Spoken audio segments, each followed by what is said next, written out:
Welcome, everybody. This is our Android Week with Alan Firstenberg in New York, Bruce Turner in Lynchburg, Virginia, Duke Carrico in Kingsport, Tennessee, Kadeaus Couloute rocking it in Newport Beach, California, and Menifee, California, Pam Adger. This is our Android Week. Hey, it's good to have you with us. I'm Dan McDermott, your host, in beautiful Bentonville, Virginia, population like 13. Pam Adger joins us. I just hit the button. So there you are, Pam. Hello, welcome. Okay, so our first topic is the HTC One, which was introduced. HTC sort of, I guess, considered the flagship hardware-wise phone, right? And the new one, the biggest thing I saw, the camera, the front-facing camera is 5 megapixels or something compared to the iPhone's 1.2, I think. It's got 2 rear cameras, and I forget why. Maybe Alan can tell us. So it can be twice as crappy. You don't like it? I haven't found anybody that likes it. Okay. So I have not seen a single review, a single comment, a single opinion, a single evaluation, a single anything that says anything even vaguely positive about the M8's camera. Okay, so you're not talking the phone totally trash. You're saying the camera. It's my understanding that it sounds whiz-bang, but actually the images aren't all that. Suck. Okay, so suck is bad. Well, I've had some time with the with this phone. I took it out. I had the I had the S5 and then the M8, and so I took it out to the beach and different things and started taking random pictures. So with the M8, it's trash. It was so bad I didn't even want to take any more pictures with it to really show off the camera. It sucks. It's horrible. This is the second go round. They noted that ultra pixel stuff didn't work the first go round, so I don't know why they went with this ultra pixel stereoscopic, almost 3D type. This is junk. It's junk. The phone looks nice. The screen looks nice, but just the camera, it sucks. And that's the only reason why I wouldn't get this phone. I didn't get to really test the battery 100%. But I'm sure it sucks because that's HTC's track record. They always have the worst battery in the industry with their phones. So I'm sure it's just as bad as that. They were saying that they have some settings in there where you can turn off when you turn on the battery saver mode, it shuts down all your services. But to me, if you're shutting down the services, then it's kind of useless, you know. So I don't like this phone at all, other than the build. So Pam, it sounds like this is the phone to have.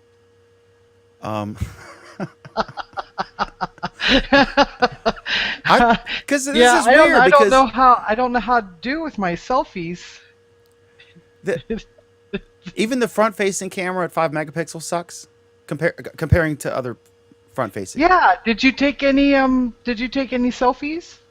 I actually didn't, but I'll go and grab it and try to play with that. I didn't do the front-facing camera because that's mainly for webcam. I mean, I don't know. That was impressive to me, though. I want a huge selfie. I want a 13 megapixel selfie or a 16 megapixel selfie. I don't want 5 or 1 or any of that. And so anytime I take a picture, I always use the back camera. But if you're going to use it for like a Skype call or a Hangout and you're mobile, then a 5 megapixel, where you've got to have it you got to use the front-facing camera. Unless you're driving around. And what we have right now is justifiable for the majority of the type of services that you're going to use, whether it's 1, 2, or 3, even 5. So I mean, it's not something that I really look into. And with all due respect, in a Hangout, if you're mobile, I don't know if you could tell the difference between a 1.2 and a 5 megapixel. I'm not sure on that yet. I haven't really played with it. I'll play with it tomorrow and post an update on it. Okay. Now, if it's someone like iCarly, I would definitely want the most megapixels. So anyway. All right, so we're unanimous. Anything else noteworthy? This is at least as good as the old HTC One, right? Because that was praised hardware-wise. I know, but the only thing I really hear this one getting praised for is their cool cover. With the dots? With the dots. Yeah, but do you think that really is cool? I don't know. I haven't really paid much attention to it, to be honest.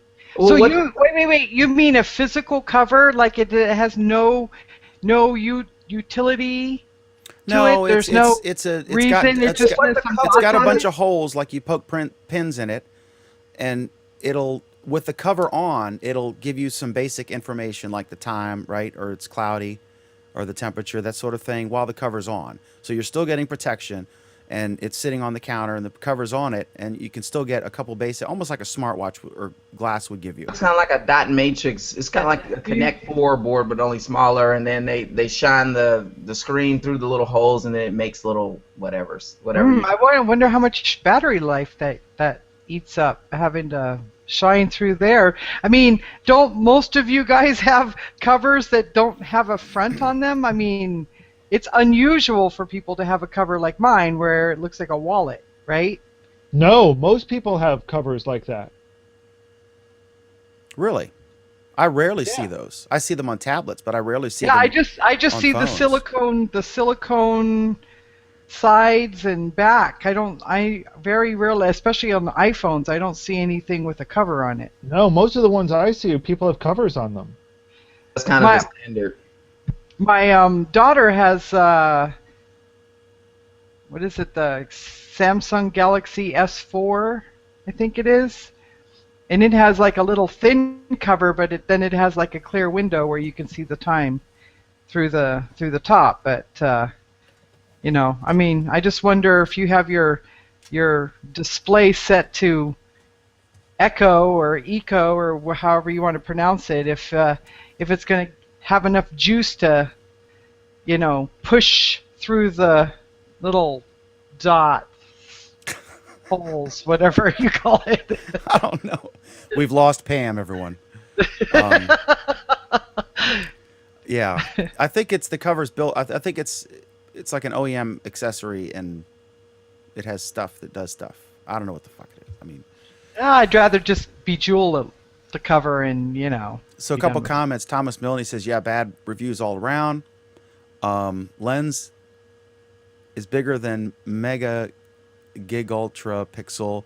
Richard Arkless, from some reviews that I've read or seen, they say that the front camera is better than the back. And I don't remember, why do they have two cameras on the back? Okay, so when you take a picture, it takes two pictures at two focal points, and then if you don't like what you focused on, you can move between the two to get it, I guess, to better focus it, basically to do the depth of field effect, but readjust it. I didn't mean to focus on this, I wanted to focus on that. But then they have other features where when you you can like move the phone and it's just like a game when you take your pictures, or it's silly. It's useless. It's kind of like when Samsung did their S4 and they had all this unnecessary stuff going on. It's kind of the same thing. Like after I take a picture, I don't want to be doing like this just to say, oh look, like it's weird. It's very Look, weird. I mean, the bottom line, like if you're going to 3D? take, Are it they has trying a to- rudimentary. Not quite. I think it has a rudimentary 3D ability. Bottom line is, if you're going to take a real picture, you're not going to use your freaking phone. Come on, the best phone camera sucks compared to a real camera. Define a real picture. I mean, if you're going to take some serious picture that you're going to manipulate later and send to Time Define a real magazine, serious- you're not Are we going to gonna whip get- out your iPhone or your Android phone, Alan. Sure you are. Lots of people do. So it sounds to me like Craig has a lot of ammunition to say, I'm still waiting for an Android phone that can compete with the iPhone hardware-wise. That's called the S5. The S5 does actually do a really good job at that, and I will argue with Craig over that when it's time. You will fail because he is. I'm not gonna fail. You think Alan is stubborn? He's got nothing on Craig. You know what? You know what? You've picked a lot of stubborn panelists. You've got Alan, Craig, Shriek. I mean, dang, Shriek is like a freaking pit bull when it I comes know. to a topic. It is true, you know? though. It is true. He's not here to defend himself, so we'll continue. It is true that you'll send him. You'll say like 2 sentences, and you'll get the Magna Carta back. And then if you're like TLDR, I'm not reading this crap. Then he declares victory. But he's not here to defend himself. Right. So if anyone wants to comment about how awful Streak is, I'll put them all up on the screen. Because I'm cowardly that way. Richard says, I like the cover. Even touch gestures work with it, such as swipe up answers the phone, swipe down ends, etc. Yeah, I don't think Craig would purchase this product. All right, so also the Play Store has a version, right? And it's $700. I guess it would work with AT&T, Verizon, or T-Mobile, but not with Sprint. I don't know. So that y'all are overall disappointed. You were hoping for more. It's Monday, which means fruit in the Couloute household. I don't know. I can't say that I was hoping for more. I mostly didn't care, but mostly because I just, HTC hasn't been a player, and I just don't pay attention to most of what they have to say. I don't pay attention to most of what most of the companies have to say, because most of what they're putting out is crap. And that includes Apple. Why does Samsung clobber them? Samsung, I saw one article, maybe this Verge piece that we linked to, was discussing Samsung's focus on features. And as a Samsung owner, and Pam will probably agree with me, a lot of their features are just gimmicky. We never use them. I swear But to they God, I never sound used the cool. stylus. They sound cool, but I use why? the Stylus every day. What are you talking about? I What do you love actually use your that. Stylus for? I would love to hear that. Because I've been wanting to meet somebody that actually uses their Stylus daily. Because everybody that I ask about it just says I never use it. And remember, Pam, how long are your nails? remember, Pam, this is a family. No, my program. nails aren't very long right now. No, I'm gonna. Let's see what doesn't have a phone number. Okay, I take notes. Okay, so those are notes. Is that Yeah, all? they're notes. They're notes. Someone will say, "Hey, you've got to read this book." I can't frickin' remember where my keys are, much less the title of a book someone suggests. So I open up the memo and I write it down real quick. Or if I'm on the event committee at work, and we have meetings about like where the company picnic's going to be, and we have different people that are assigned to check out different venues, and so I'll make notes on that. Someone gives me their phone number, but I don't want to put it into my contacts because it's just a phone number I'm supposed to use one time. I'll make a note on that. The hotel room I stayed in over the weekend, I could not remember the frickin' hotel room to save my life. I just wrote it down on a little note because the little key card didn't have the number on it. So, just stuff Sounds like like that. you just use it for writing notes. I Yes, found it it's helpful called initially. Action Memo. It's a freaking app for writing notes. That's its purpose. Yes. Yeah, I did that initially for a few times for shopping lists if I want to jot down 4 or 5 things. But then I just stopped doing it. What is it? Sketchbook for Galaxy works great with the little stylus. You can actually get like this little feathering action going with it. So that's kind of cool too when you want to doodle. Like if you want to make a Perez Hilton style celebrity photo, you could write embarrassing things or OMG or whatever. Oh yeah, you could do that too. Mm-hmm. We could do that with Sreek. I would encourage our viewers to do that with Sreek. Take a photo, get a Sreek photo, and doodle away, and we'll give a prize, a free fruit bowl, for the best one, from Kadeaus. Your nap wasn't long enough, was it? He'll freeze it first, so that by the time it gets to you, it should just be right. Okay, so it's $700 for the Play version, and it sounds like most of you folks think this is a disappointing release. So there we have it.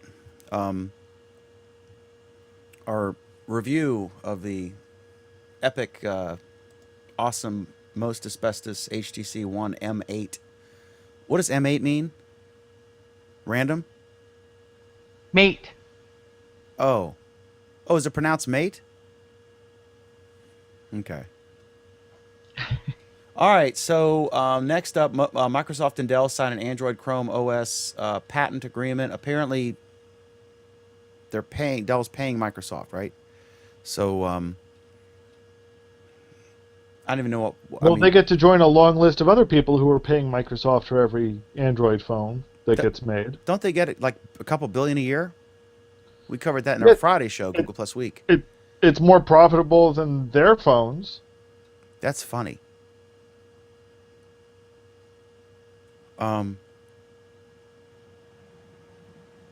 So this is a great topic. We can dig into this one. Yep. All right, so next is you can now use LastPass to log into Android apps automatically. I have not ever used LastPass, but I know some folks love it. I think, was it Kadeaus who swore, or someone, I guess not, because he's looking aghast at the suggestion. Anybody use it? And is this a big deal, or? Actually, if we just get all of these companies like Netflix that's in this thing just to use Google Plus sign in, then we'd be good. Because that's what I like. I like to just be able just to keep moving because I'm using an Android phone. So LastPass is kind of too late. You know, I prefer, you know what I like about Google Plus sign in versus Facebook or Twitter is what Alan doesn't like, that there's no right API. So I know that they're not going to spam my feed, right? They can't spam my feed. With a Twitter or Facebook sign in, you always got to read those things. But I know there's really nothing malicious they could do with a Google Plus sign in. But they could with a Twitter. But you're not going to read your feed. Huh? You're not going to read the security notice. That's wonderful to know, Dan. Thank you. No, I do. No. Thank you for letting me know. I'll be sending you the app shortly. No, what I'm saying is that with Twitter and Facebook, like sometimes I'll see these guys, and you like this happened to Mark Knoller from CBS, good guy, and I was on his Twitter. It said it was one of these Twitter apps, something like, I forget what it was, and it's a notice about it, and it was interesting, so I went to it. Then the next day I saw the notice again, and I did the same app. But I read it, and I said, no, you may not post to my timeline. And one of the permissions was to every day let your followers know whatever. And I was like, hell no. Well, he forgot to check that. So he got caught into one of those things. But that I don't think could happen with Google Plus sign-in, right? Nope, not at all. You're totally, totally safe, Dan. Give me a minute. He's going to get... No, Dan, here's what it boils down to. Of course you should read the freaking permission screen. Of course. I'm just saying it's that there's less... Of course, I'm saying that everyone should read the permission screen, but if they don't, what's the worst that can happen? I mean, lots. Read the damn permission screen. I do. I'm just saying that I think I feel safer with Google Plus than in case I miss something. But I do read those. Okay. Because you're not. Really? Really? Okay. Tim McCurrian says, Dan, I enjoyed the earthquake coverage last Friday after the show. More on that in a bit. Okay, so that's our LastPass discussion. Microsoft makes Office for iPhone and Android completely free. I guess previously you had to have an Office 365 subscription, and then they have like a $10 a month paid option, which would give you cloud stuff. The free version is supposed to be used at home, not at work, or something like that, or they're vague about that. Isn't the free version just the viewer? You can edit. Really? According to the article I linked to, which is short. Like if I were an article. But yeah, it says... like if you wrote an article. That was a self-deprecating humor attempt. Yeah. If he wrote an article, it'd be like frickin' War and Peace. Are you kidding me? Oh, man. I'm an excellent writer, just so you know. I'm witty. So anyway. Oh, I have no doubt. And I've had 15,000 or 15 million views, whatever the hell that means. That's the new thing on everyone's Google Plus profile. You have views. We'll be covering that extensively on Friday. Ooh, we'll be covering that extensively on Friday. I turned mine off already. I think it's neat. Dan, we're going to be covering that on Friday. All right. It gives everyone a big high number to brag about. I think that's cool. Hey, Dan. So anyway, Dan. all right. As we continue our avoidance of that topic, what do you guys think about this? I've heard some the topic in general of Office. I've heard some criticism that they were late to the party. That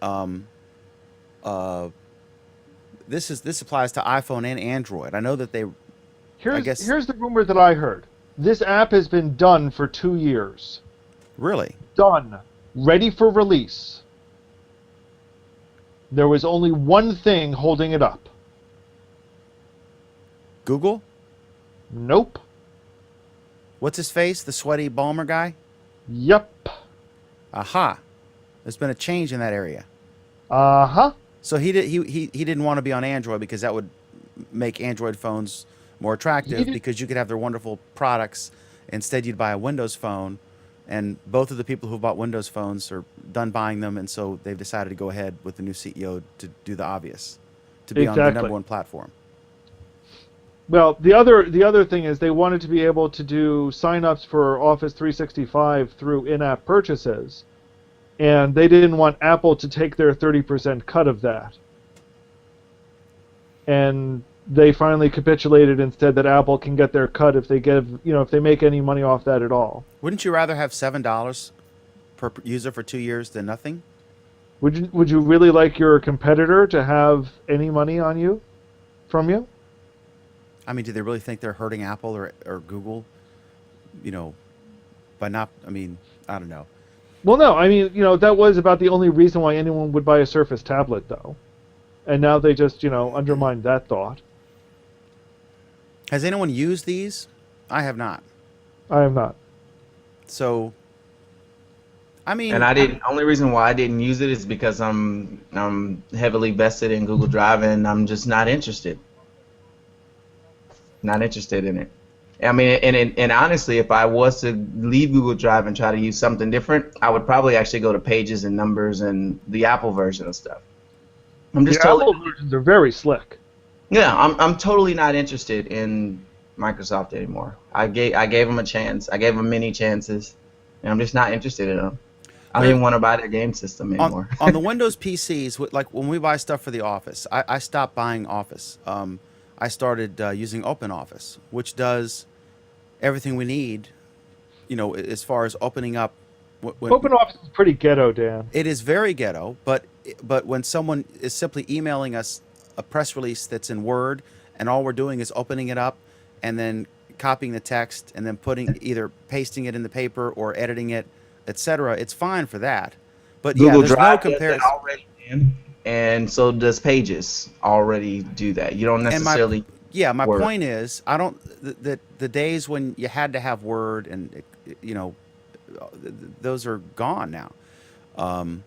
There's no denying Word is a well done program, and this Office suite is very well done. It's their cash cow, right? But I think on this platform, Android and on the iOS platform, I think there are plenty of free or very low cost alternatives that people are used to, and I think that they made a mistake by waiting. I think it was a bad call. But who knew that I thought the Surface was going to be a good thing. I remember we praised it when they first announced it. The idea that you could have the Surface Pro, that you could have a tablet, sort of like a Transformer Prime, where you had a detachable keyboard and a tablet, and it could actually run like InDesign or full-blown Photoshop and other Windows programs, and then you could also use it in a tablet form and have that power, because all these apps are sort of a compromise from the full-fledged programs. So I thought that would work, but it was the biggest dud I've ever seen. It was a complete disaster. So anyway, any other thoughts on this? You think this is they're going to get adoption, right? Just because there are a lot of people who are used to using Office. Oh hell, it was one of the top downloads on Apple last Friday when it came out. I mean, I think it's one of the all-time top downloads for the iPad. Okay. All right, and then another comment here. Thomas Milne says this is why people use LastPass over Google to remember passwords. And Richard Arkless says the free version is just the viewer. In the article I linked to, I thought it said you could edit. I could be wrong. The article does say that. So maybe the article's wrong. We'll have to check that link from Thomas in a bit. Okay, so all right, this was kind of interesting, and I wanted to talk about this, and then I want to ask Alan and Kadeaus about what the best way to check to see if you have malware on your phone, because I honestly don't know. There's a report that Android malware is mining Bitcoin while you recharge, and the symptoms could be similar to any kind of malware that's using your phone for nefarious purposes. Reduced battery life, laggy response. Here's So the what do you problem, think? though. Those are also typical symptoms of actually, owning an Android device. Craig, if you're listening, go away. We don't want to give him any more ammunition. Yeah. So, Also an iPhone, though, to be honest. yeah. So, but not a Kindle Paperwhite, right? Don't they last like months? So anyway, so Kadeaus, what's the deal with this? I know you're a big Bitcoin guy. You're like going to be the last guy. Somebody was clever enough to make a aspect of malware that lets them mine and get out. Will let your phone and everybody else's phone in the world mine, and they get all the coins. That's actually pretty clever. I wish I had thought of that. I didn't think of that. But no, basically this just runs in the background and it's mining. So, and then I guess they're getting all the coins. So I think that was pretty smart of the person who did that. If it just does it while it's charging, that's even more brilliant, I think. Right. Right, because pretty much that there's a point at nighttime when your phone's on the charger, it's there all night, and if you got millions of people doing that worldwide at their night points, you're constantly having something being mined all over the globe, depending on how many people's infected. If you want But Kadeaus, let's be honest here. With the processors that are in these things, how many coins do they actually mine? But I'm thinking it's the number of people that's making it more relevant. But yeah, it's still, I don't know. I haven't actually sat down and thought about that. That is a genius approach, though. Somebody did it. Because as long as your phone is charged when you wake up, you wouldn't notice if it took 5 hours to charge instead of the usual 2 or whatever it is. Right, because you was knocked out. Right. So I don't know. I thought it was clever, but this just goes to show why you should know who you're downloading your apps from if you're going to use Android. I don't have virus scans and all this little extra junk running because that stuff don't even work anyway. Just download apps from stuff that you know about. If you see Johnny Smith over here made this new little game, just don't download stuff random. Just download what you know, and don't download random new stuff from strange people with strange spellings on their names and stuff like that. Let somebody else get infected. Don't you do that. So that guy who gave me a bunch of APKs for expensive apps and they're all Chinese language, so I shouldn't install those. Go ahead. No, I'm install away. Have at it. No, that's how you get infected. But there's still apps that have malware that are in the Play Store, right? Right. That's what, I'm perfectly saying. Even safe. at the Play Store, when you're searching the Play Store, don't download apps from companies and stuff you don't know anything about. Go know what you're getting before you get it. That's with anything in life. That's not just your phone. That's anything in life. Okay. If you're dumb enough to get infected, then that's what you get. This is how I look at it. Okay. All right. So I don't understand the Alan, if you could translate the Thomas Milne's thing for me. In the meantime, Richard Arkless says that he said, okay, what it is, the free version allows creating and editing of documents and spreadsheets for home accounts. Business is viewer only. If you could tell me what Thomas Milne said, I will translate it for you. Sure. He said, first he said, this is why people use LastPass over Google to remember passwords. And then he says, he pasted with the text, he said, Chrome Password Decryptor is the free tool to instantly recover all stored passwords from Google Chrome browser. It automatically detects the default Chrome profile path for the current user and displays all the stored login passwords in clear text after decrypting them. Okay, yeah, he's pointing out that there are known weaknesses in how Chrome stores its passwords. But that's an argument for not using Chrome's password locker, not for using single sign-on, which is what Kadeaus was advocating. Single sign-on with two-factor authentication, I would even elaborate on. Would you concur there, Kadeaus? I would. Okay. All right. So there we have it. Okay, next is Twitter adds photo tagging to its iPhone and Android apps. They also allow you to upload up to 4 photos in a single tweet, I guess. And then I noticed, I did a search for Android for the show tonight, and before I selected among people, look, I want to see every post from someone I follow, which are mainly news organizations, that has Android in it for the past week as I gather topics for tonight. But before I click to that, it shows all, right, the most popular. And then I noticed that there was a section that said photos. So like in Google search, an image search. So that's interesting. And then what do you guys think about this, or about just Twitter in general? Do you guys, I use Twitter a lot, mainly for consumption, although I do get engagement, and I do engage with folks. I was very pleased to have Gene Simmons from KISS tweet me back. And then Jeff Jarvis retweeted me, which was cool. So that was exciting. But mainly I'm just taking my Google Plus posts are automatically on Twitter. But then I do find I can communicate with people, and their big thing is 140 characters. So what do you guys, any thoughts on this at all? The evolution, or the evolving, Twitter's trying to figure out as they go forward, or this in general? I don't know if you guys even use Twitter. I'm not really a Twitter person. I only use it at certain times. I'm not really a Twitter person, so I'm not really, I don't know. Wow, great. Good for Twitter. In other news, though, I just got a pop-up since we're talking about photos. Google Plus Photos now accepts RAW files. Is this something new that I just... They've accepted RAW files for ages. Oh, well, it just popped up here on my screen, says now including raw images. Just random out of nowhere. So I just thought that maybe that was new. This is new. Okay. A new stink bug. They're evil.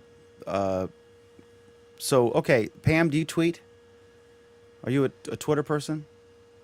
I have a Twitter account I haven't used in 9 months. So no, I guess that would be a no. Alan, do you tweet? Yeah, your little card is too high. Oh, No, it's not for the audience. Lower just a little. No, I Show don't. some Dan. audience. Okay. I really did a shitty job of picking topics tonight, I think. So anyway. You said it, not us. No one's disagreeing. All right, so next up, HTC's newsreader. Oh, it flew away. Never to return. I wish. HTC's newsreader and Zoe, I don't know, camera apps will be made available for other Android phones. Anybody, Kadeaus, you play with the HTC One. I don't like when people mess up Android by putting all this extra junk on it. However, this time around, their newsreader actually pulls in articles from Google Plus, which I thought was really interesting.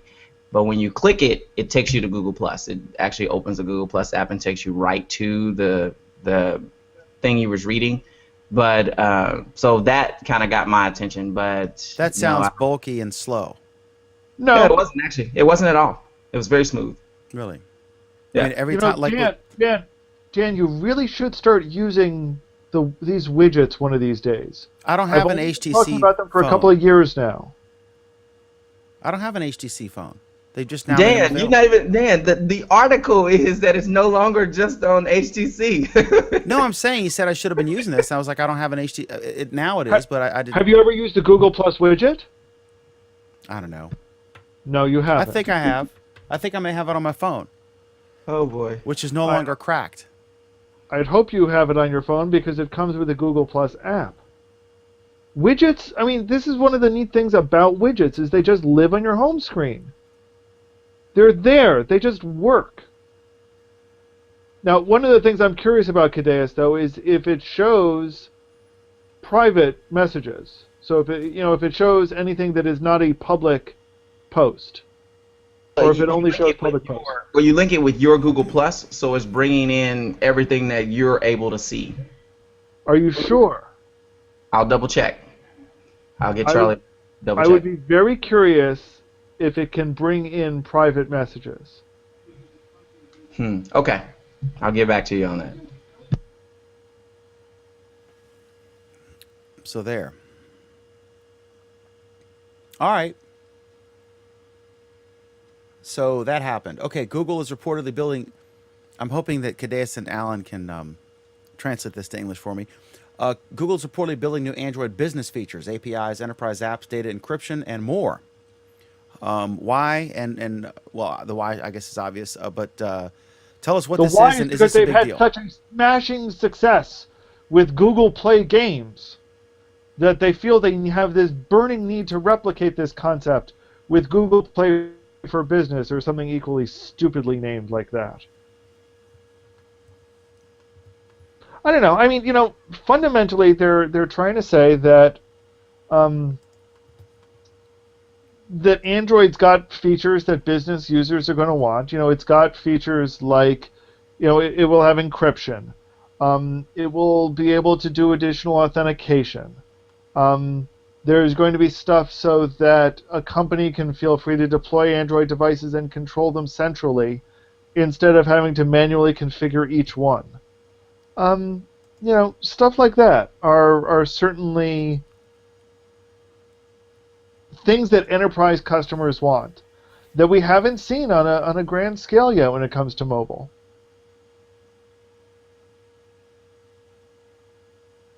Did that explain it well enough for you, Dan? I'm good. We're thrilled to hear that, Dan. Kadeaus, you have any thoughts? I might post about it. No, they just need to listen to the users.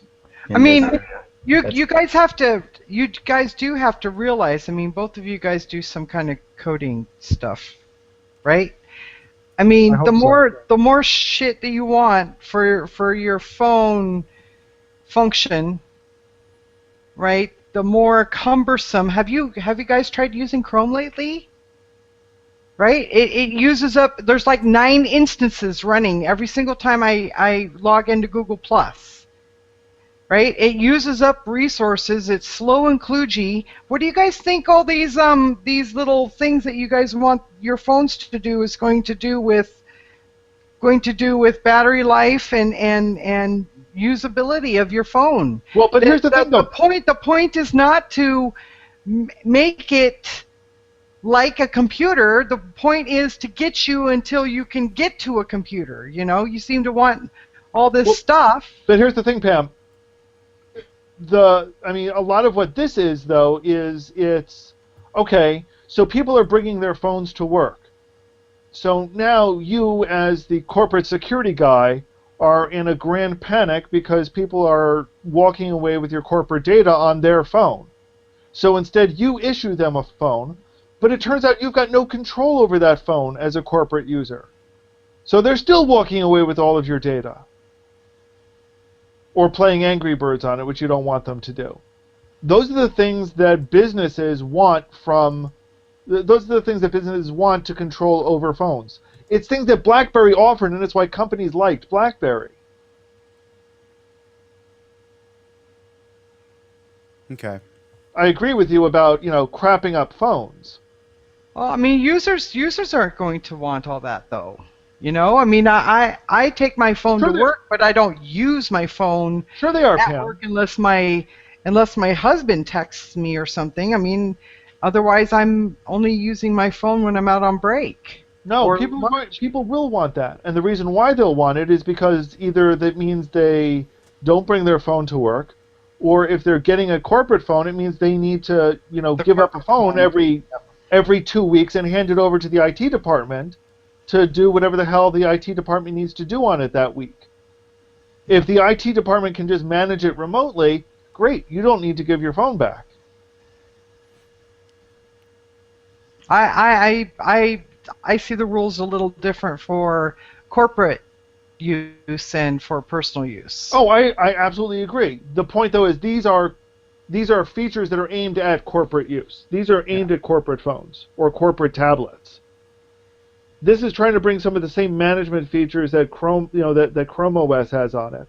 And on some level, it's trying to bring some of the management features that came in with the educational system. It would be nice if we could have these, features for parents to use for, their kids that are illegally using their Android phones, but that's another story completely. You had a comment up a moment ago, Kadeaus. Before you take the next bite of melon, do you want to share it again? That was an accident. I didn't mean to do that. Okay. We can actually grab this comment here. He says, Charles says, I use my tablet for music, but my boss said no electronics allowed. This is trying to bring some of the same management features that Chrome, that Chrome OS has on it. And Pam, I think you're looping back in. I got it. Okay, you got it. Okay. we have things under control. What I was saying here. Okay, never mind. I forgot my point. Pam is often inspired during these programs by watching a video of Alan in 720p. Charlie Ellingson says, Chrome works fine on my Chromebook and my Ubuntu laptop. Chrome also works great on my Droid Ultra and my iPad mini. Pam's right, though, about it is crazy the amount of bloat or whatever. It could be a little more efficient. I mean, I love Chrome, but why do they need 9 instances? I think that's based on the platform you're using, because I don't have that issue at all. I literally right now while I'm sitting here, I probably have 62 Chrome tabs open, and I'm doing this show. And eating fruit. Yeah, so I don't think that's. I think it has something to do with Windows more than anything else. You have 62 No, it's got tabs? to do with Mac too. Trust me on that one. You said what? It's on the Mac too. Trust me on that one. I've had little to no problems. You have 62 tabs? Probably about 62, 63 tabs. At some point, don't they get so small that it's impossible to select one without closing it? No, because I have multiple windows and multiple instances. I should share my desktop, but it's just. I have to close. I have to close every single window in order to do this Hangout. What kind of computer? I can only have the Hangout open. That's it. When I was using a Mac, I had to close everything in order to run a Hangout, and even then, it was crap. Yeah. How long ago was that? Let's see. It was a little over a year and a half. Okay, because I used to have horrible problems. Even if you scroll back at my stream, I used to have horrible problems, but it's pretty solid. I have little to no problems. Charles Cortez wants to know, what do you mean by 9 instances? What we're talking about is on a Windows machine, if you hit like the Task Manager, Control-Alt-Delete, and then select Task Manager, and then applications running, you'd literally see 9 separate Chrome instances listed when you're running, Chrome. Let me see what it looks like in. And you see the same thing on the Mac. And the reason for that is every tab is its own process. There's a reason why it's its own process. Partly because it's more efficient that way. Second, it's so that one process can't screw up another process. But then when one crashes and you close it, it closes everything. No. Yeah. It's just the opposite. When one crashes, the others survive. You should get the message of, should we close the tab or wait when one tab is crashing? It asks you, hey, this tab is not responding. Should we close it, or you can click wait? You got 2 options there. Right, but sometimes it will straight up shut. Like I'll have Chrome open on 2 different windows, and I'll have multiple tabs in each because they just grow and grow throughout the day. And then sometimes I'll get them. I don't know if it's coming from Windows or if it's coming from. I'm not sure.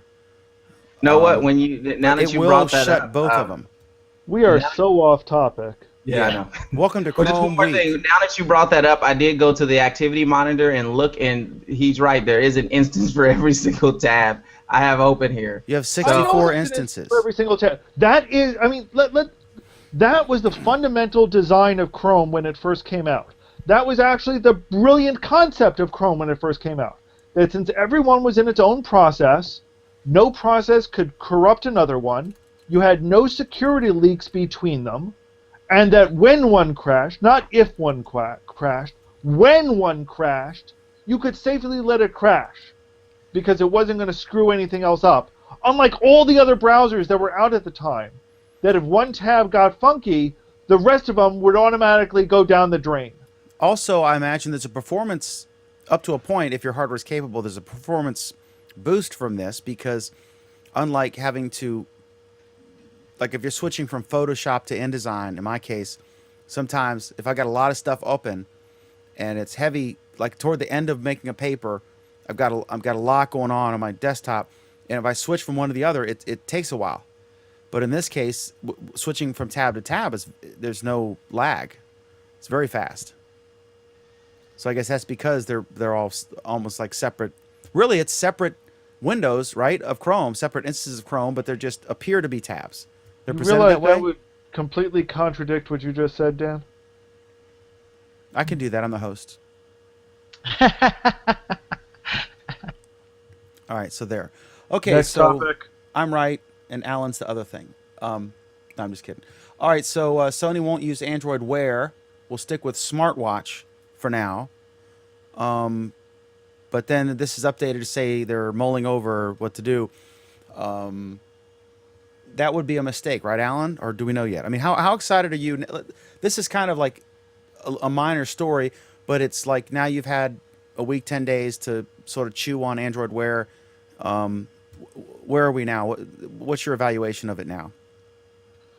I'm still excited by Wear. I'm curious to see where it goes. I'm very eager to see what comes out with it. I can understand Sony's reluctance to jump on board, and the biggest reason is they don't want to piss off their developers.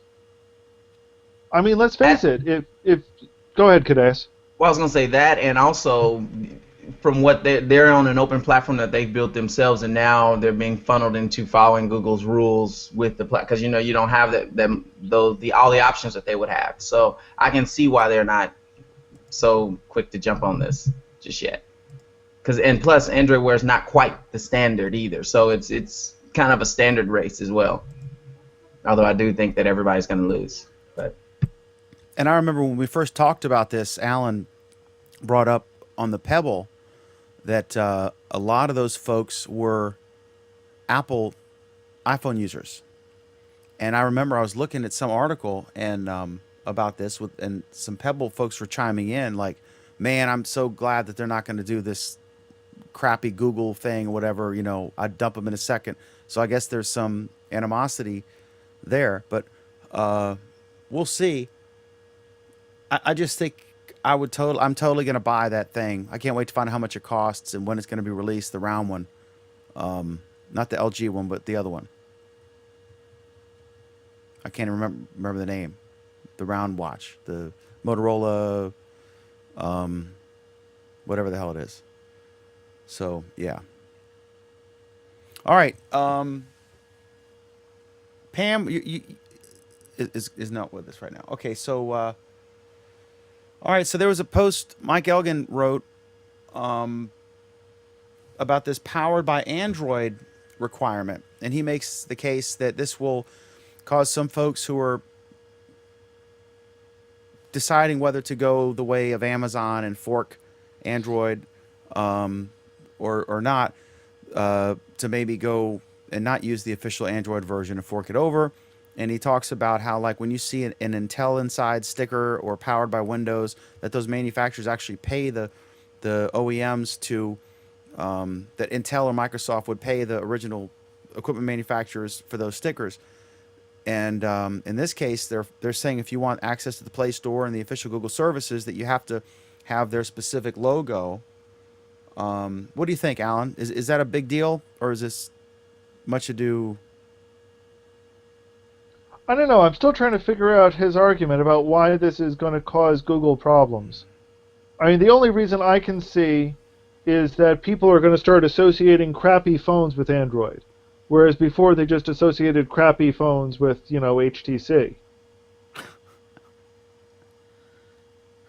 Just to, kick them while they're down this week. Now, I understand why Google is doing it.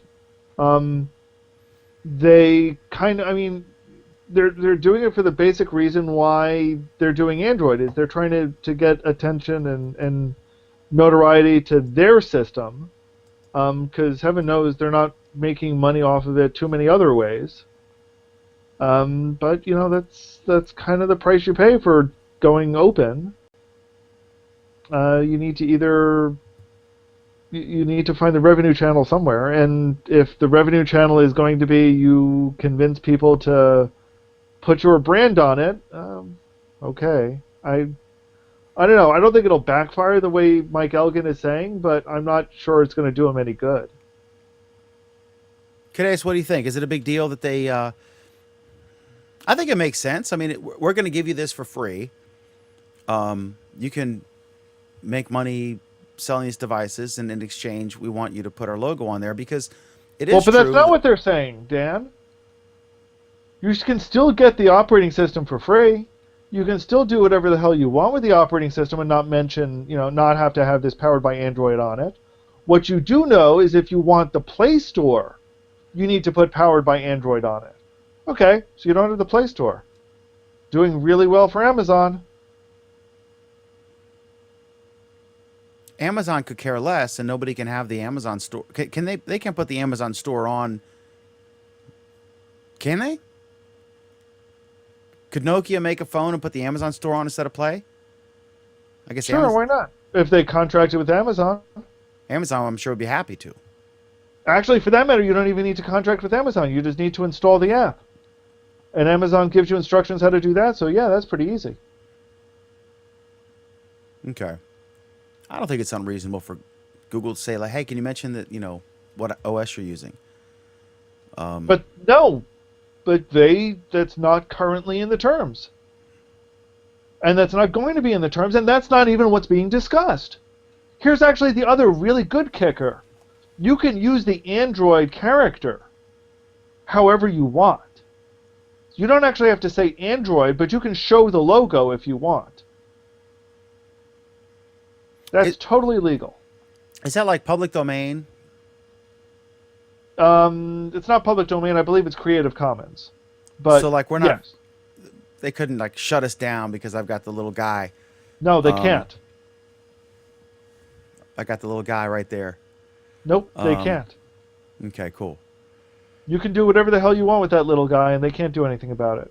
That's interesting. I wonder if you could do something crazy, and if you offended KitKat in the process.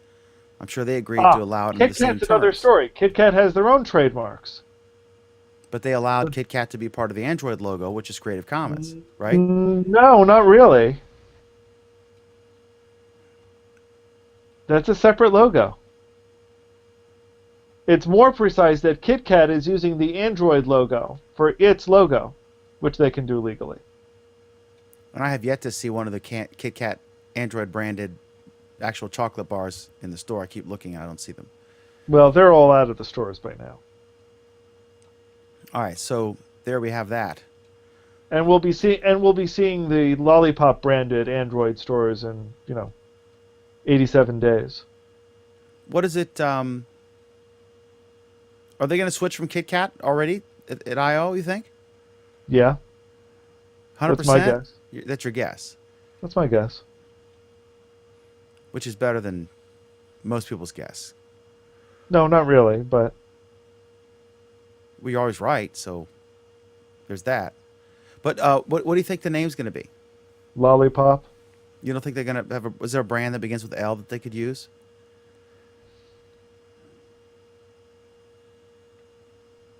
Maybe, but none comes to mind. Lululemon. Next subject, And Dan. all the presenters could be in yoga pants. See, you heard it here first. That's our prediction segment. Okay. Kadeaus, Pam, you have any thoughts about this logo? Nope, could care less. Has nothing to do with me. Nope. I'll be right back, Alan. So go ahead and encourage them to come up with some app and then yours, and I'll be right back. Okay, good. I guess we're talking about the app of the week. Maybe we can actually wrap this up before Dan comes back. So idea. my app of the week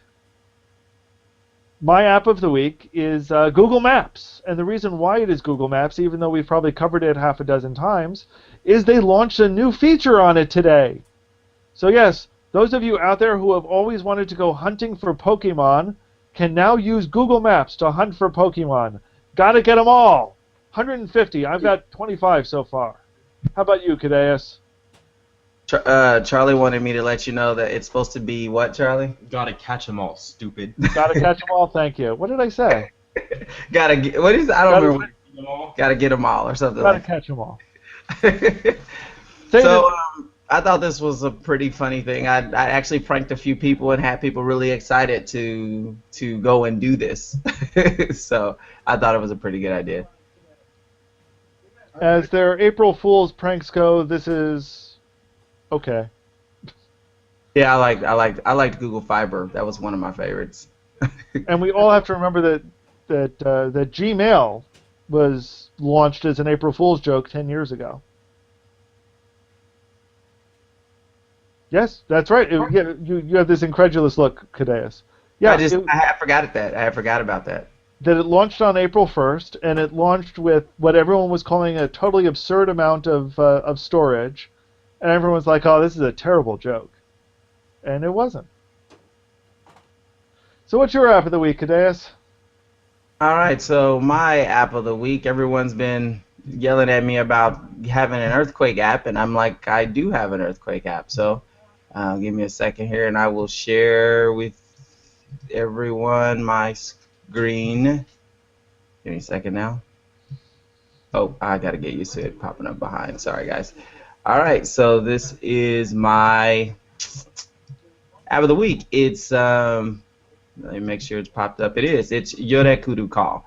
So basically, when if you're in Japan actually, and there's an earthquake that's taking place, and you're not at the epicenter, you can have up to a 1-minute alert, letting you know that the earthquake P waves are on their way.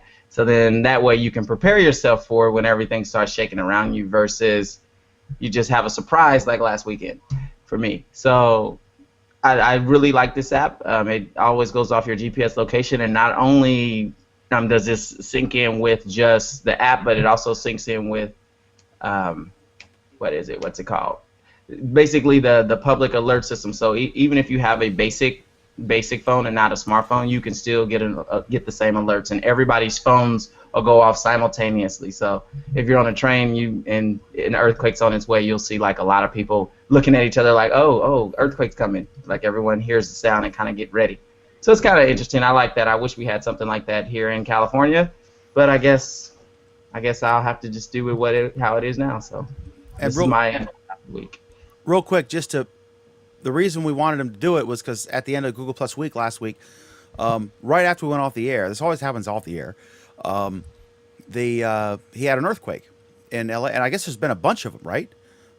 Since then. There are always a bunch of them. Yeah, but it was kind of... LA. So anyway, if you look on my YouTube channel, you'll see the video right before this is a short video of the stressful period after the earthquake of Kadeaus hiding under his chair. So you do have to realize that there actually haven't been a lot of earthquakes lately. We've been in a very much of a lull, and that while there are lots and lots of earthquakes in the area, most of them are too small to be felt. So while the USGS sensors feel them, we don't feel them until they happen on a fault that... I didn't say they were big. I just said there were lots of them. Is it like about a 5? Because there was a 3.6, I think, and then a 5.2, and that's the one that Kadeaus felt. And then there was a 3 point something afterward, and he didn't feel that one. Well, he is probably more than 50 miles. Well, how far away are you from the epicenter, La Habra? That was 26, I think it was 26 miles. The people in La Habra sure did feel that 3.2 and that 3.6. So the closer you are to the epicenter, and it also depends upon the geological makeup of the ground and the type of fault you're on. So there's a lot of things, and how deep the earthquake is, or how shallow it is. Those all play into it. The fault that moved is dangerous only that it goes straight under Los Angeles, and some of the oldest buildings in Los Angeles and the surrounding areas are right beneath that fault. And so the damage, there have been red tagged homes. It looks like around 50, I think 50 homes are going to be deemed unsafe, and so there have been some structural damage, and that's because these homes are really old and not earthquake proof at all. So it actually is going to cost some money. They've gotten really good at that, though, haven't they, over the years? Well, I mean, like my house could easily handle that 5.1 earthquake because it was only built 10 years ago. But some of these homes are, really built in the 50s, 40s, 50s, 60s, and there's nothing to them. So yeah, that's why we don't have brick houses in California, because they are very bad for earthquakes. So. Okay. Pam, did you want to highlight an app this week? Actually, Dan, I do. Excellent. Go ahead. Okay. This is my app. I'm going to have to take my headphones off for this. Oh, actually, I guess I could put it up here. Let me see what my favorite one is. Oh, I like this one. Can you hear that? I don't think we could, no. No. Excuse you, Dan. Oh my God. Hang on, the MPAA is calling me. I'll be right back.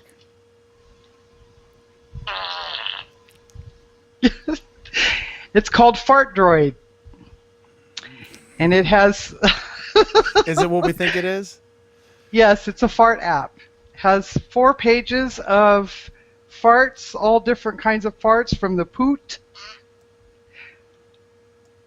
to the motorboat to the froggy.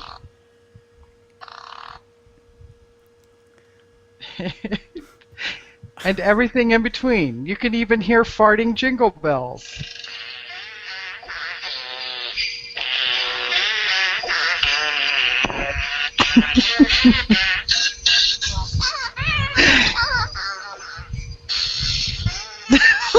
It's still going on. Oh my God. Well, we hope you've enjoyed our final episode of Our Android Week. Okay. I don't think anyone's covered that one before. I think Maps has been hit a few times, but I think this is the first. Fartdroid. You notice Kadeaus is completely off camera. Yeah.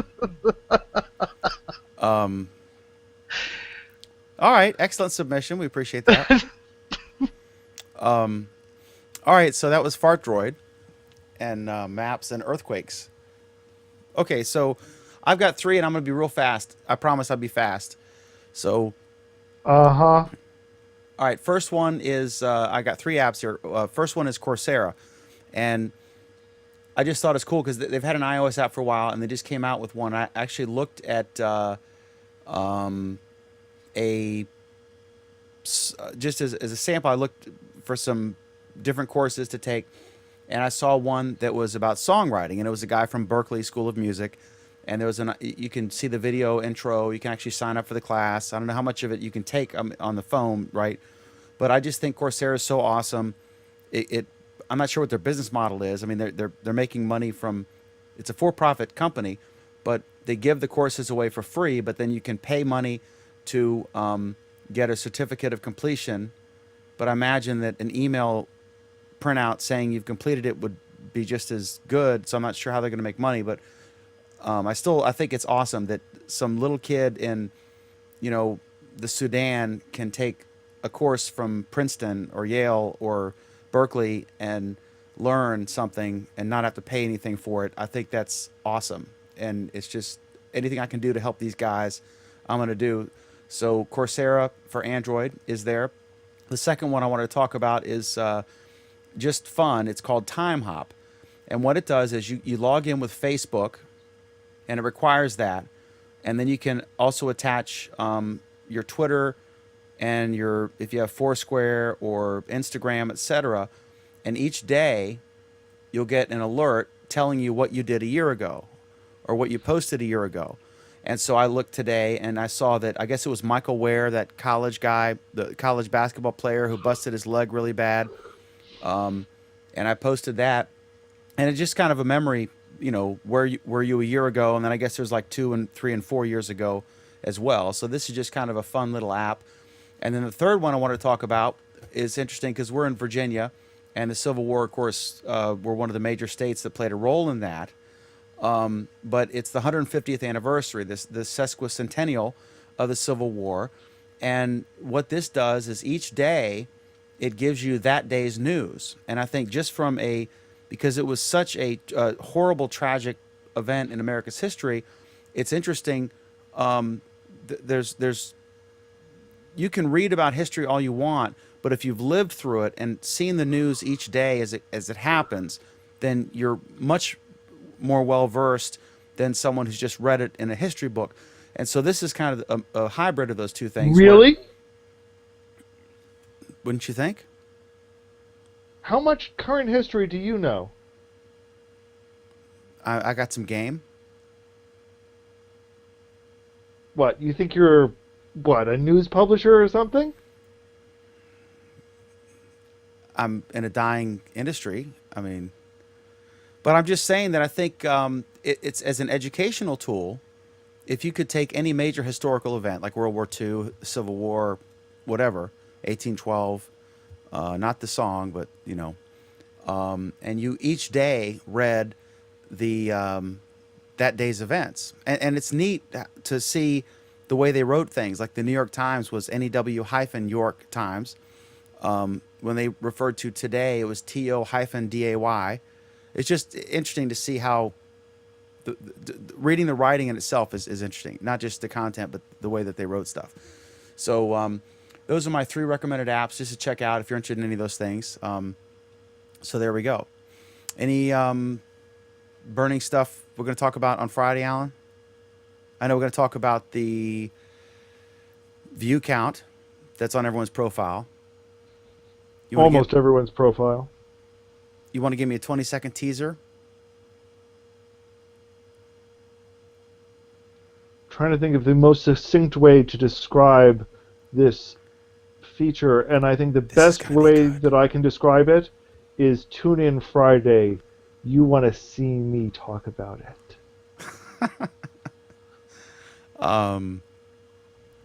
Anything we've missed? Yeah. Anything we've missed? Nope, I think coverage of the Google April Fool's Day jokes will be... oh, yeah, we'll do that, yeah. Will occupy most of what we'll be talking about. Because some of them will be pretty good. Yeah, I'm sure. My favorite. What's your my favorite?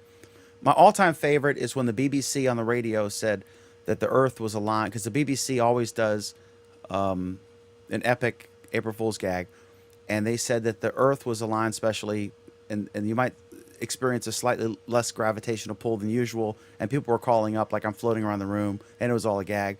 My favorite Google one was when they said the YouTube collection, where you could order like all the YouTube videos. They showed a video of 18-wheelers pulling up somebody's house. What's your favorite April Fool's gag, Alan? Gmail. Kadeaus, what's your favorite April Fool's gag, if you can think of one? Google Fiber. What? Google Fiber. That was introduced on April 1st as well? Just do a Google. Just search it on YouTube. Okay. He's kidding. Oh, okay. I'm serious. Pam, do you have a favorite? I don't Folks, remember any of them except for the order everything off of YouTube. That was awesome. Yeah. All right, so look for lots of that stuff tomorrow from all kinds of media organizations. It's one of my favorite days of the year, when every site becomes the Onion. We have two programs, Our Android Week. This program is every Monday at 9 p.m. Eastern, 6 p.m. Pacific. We also have another great show called Google Plus Week, #1 show, longest running show on Google Plus. That is Fridays at 8:30 p.m. Eastern, 5:30 p.m. Pacific. We had a great chat last week with Chris Goodfellow, the pilot who wrote that post that got over 500,000 shares on Facebook about the Malaysian Airlines missing flight. It's a good interview. You should check it out. And also, don't forget to check out the video of the post-earthquake trauma that was Kadeaus Couloute's chair. That is on this YouTube channel right before tonight. So about the 25th or whatever, before March 31st, 2014. Thank you all for watching. And until next time, have a wonderful Android week.